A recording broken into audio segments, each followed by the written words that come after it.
guys, my name is Nikki, aka the Dragon Queen, and today I'm here with my review on 1Q84. I can't remember the name off the top of my head of the author, but I will post a picture up for you. So, like I've mentioned in my previous video, the Pop Sugar Challenge update video, I was not a huge fan of this book, and there's a couple of reasons why. So originally this book was written in Japanese as a trilogy, and then when it was translated in English it was smushed into one large book. So the book itself was about 1,100 pages. I bought it because I had heard about it online somewhere and I heard it was really interesting. So I wanted to give it a chance despite the fact that it was a very large book and that terrified me. One thing about me is large books freak me out. It shouldn't. It really shouldn't freak me out because I read a lot, so it's just a number. But the bigger the book, the less I'm interested in reading it, unless it's a book I've been really looking forward to. So, for example, any book by Jim Butcher when he released his steampunk novel, Aeronauts Windlass, I think it's what it's called.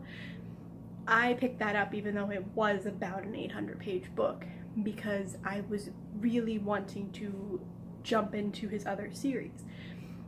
I didn't know what to expect from 1Q84. I knew absolutely nothing about this book before going into it, so I went in blind. Now, what I ended up doing was I ended up getting the audiobook, and I did this because I knew that a 1,100 page book would be very daunting to me, so I thought, hey, I'll just get the audiobook and I'll listen to it while I'm at work.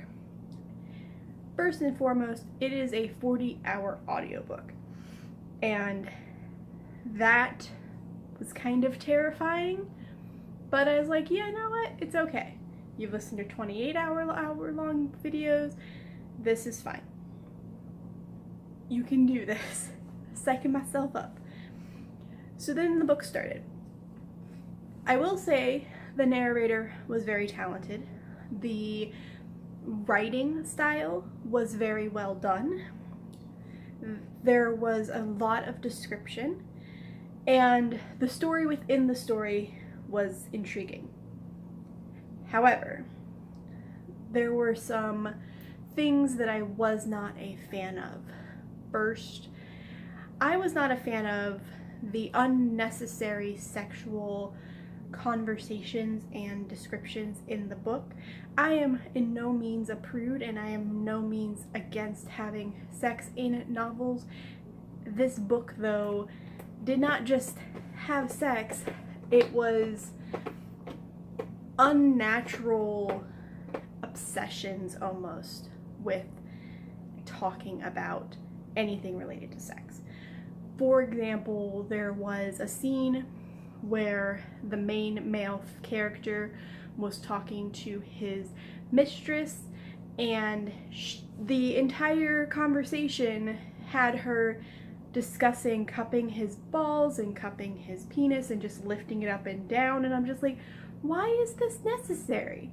They're having a conversation. It has nothing to do with anything to do with sex. Like, why are they even adding this description into it? And that kind of irked me a lot. So I was just like, okay, maybe it's just this one time, but it kept happening over and over and over again. Even the main female character and main male character who knew each other when they were younger, they still thought about each other in a sexual way, but in their heads they were thinking of the 10-year-old version of these people, not the adult version that they are now. And that bugged me a lot. Like, a lot.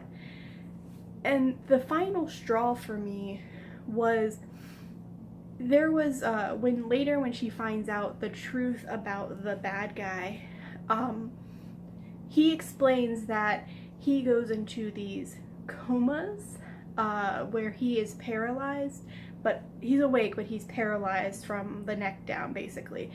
Can't talk, he can't move. The only thing that he has no control over anything. The only thing that he points out is, I have an erection, quote unquote, the entire time he's out, and he's out for 24 hours. And in this time, the other species that are taking replicas of 10-year-old girls, including his own damn daughter, rape him to try to get pregnant.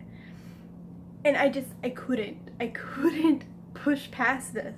There was so much violence, there was sex that should not have been talked about, there was pedophilia, and it made me uncomfortable, and it wasn't even like it was necessary for the story from what I could tell.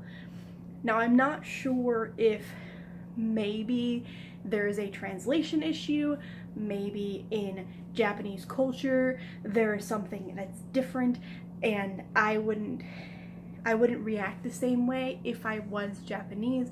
I don't know. I don't really care, honestly. I couldn't push past that 60% point. Honestly, I wanted to give up at about 20%, but I kept going, and it just kept getting worse. Now, I did give it 2 stars instead of 1 star because despite all that negative stuff, the story within the story was very, very interesting and intriguing, and I wanted to know more about that. If it was just about that and all the other stuff was not there, I would have finished the book. The story was that this 17-year-old girl wrote a story and went to go publish it, and the story was based off her real life situation, but it seemed like fiction. So when the main male character reads it, the editor has decided that he wants the main character to rewrite this and then submit it as if the 17-year-old girl had written it for a faux thing so that she would win.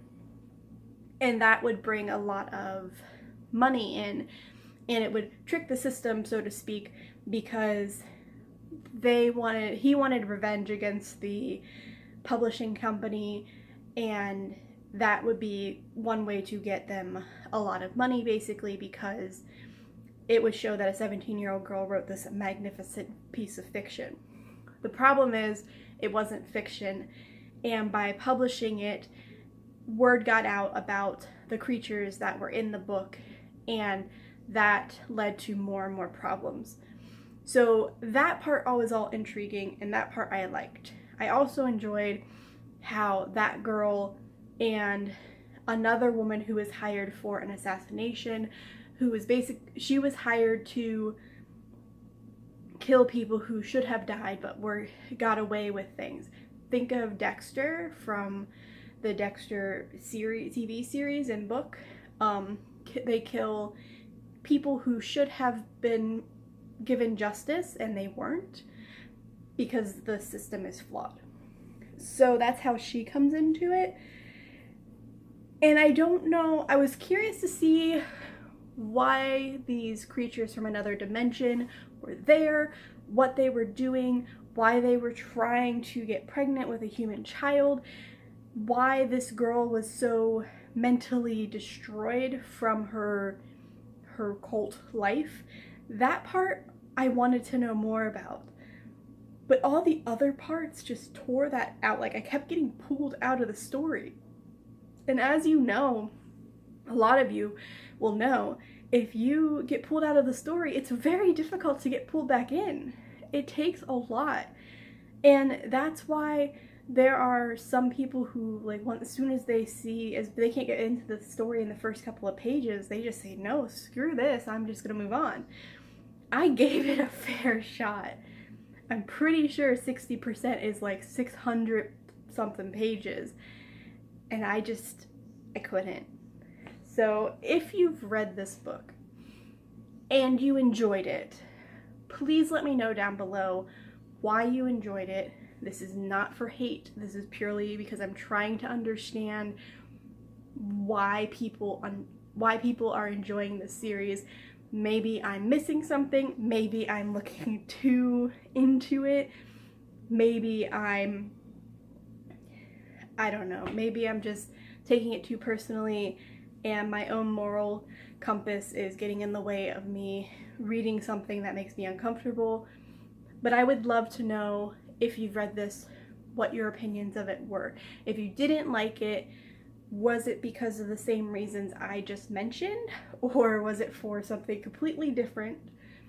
And also, if you have read it, can you just tell me what happens? Like, give me a summary in the comments of what that last little bit is. I just want to know about the aliens. I don't want to know anything else about the sex parts, please. I would really appreciate it. So, one other question. How do you feel about DNFing a book? Do you actually DNF books? Do you try to give them a chance and push through a little bit, but ultimately just put it aside if you just can't read it? Do you put it aside for now and pick it up back later? I'm curious to see how other people react. I know that there are some people out there who force themselves to finish books. I'm just worried that if I did that, I would just force myself to hate reading, and I don't want to hate reading. So now that I have that off my chest, like it if you like it, subscribe if you want to, and this is the Dragon Queen signing off.